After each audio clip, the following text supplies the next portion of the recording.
So what is a product? Well, a product for me is a tool or a service that solves a problem that exists for many people and solves it in a sustainable and scalable way.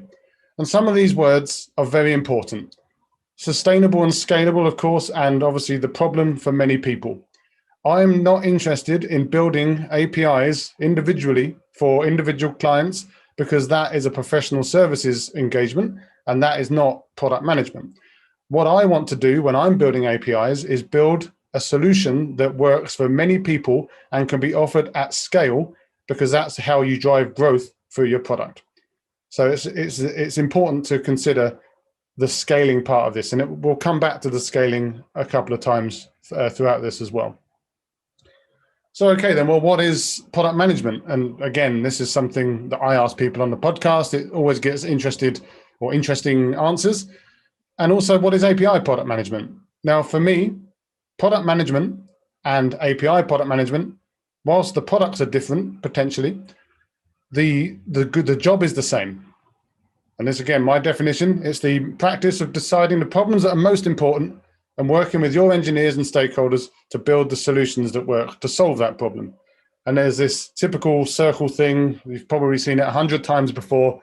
I've changed the words slightly, but users, commercial, and tech, you're in the middle. You're working with your commercial teams, you're working with your tech teams, and you're working most importantly with your users to understand what's important and then work with everyone to provide the best solution.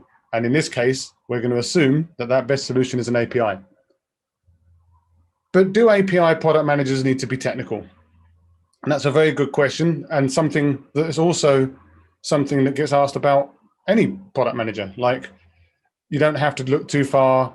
Maybe you've read Cracking the PM Interview, classic book, which describes how to get a job at Facebook or Microsoft or any of these places.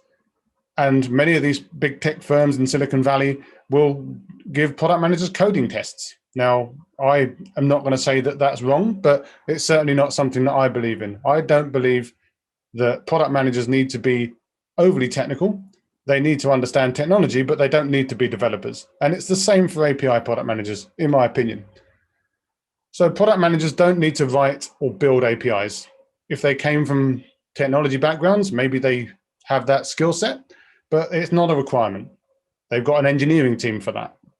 They don't need to worry about the languages that are being used or the protocols or the implementation details or any of the technical details in the back, because they've got an engineering team for that. It's the engineering team's job in a properly empowered product organization to handle that. But let's face it, you need to be able to understand your own product. So you do need to be able to understand how to interact with an API, and you do need to understand how to send requests and receive responses and read the responses for an API. So there is some level of expertise needed around that, but that is something that you can pick up quite easily with very little fuss. And you also need to be able to explain APIs to various stakeholders, because again, that's a critical part of any product manager's job. You need to be able to explain your product and the value that it brings and the way that it brings that value. So you do need to be able to explain it, and you do need to be able to use them, but you definitely don't need to be able to build them.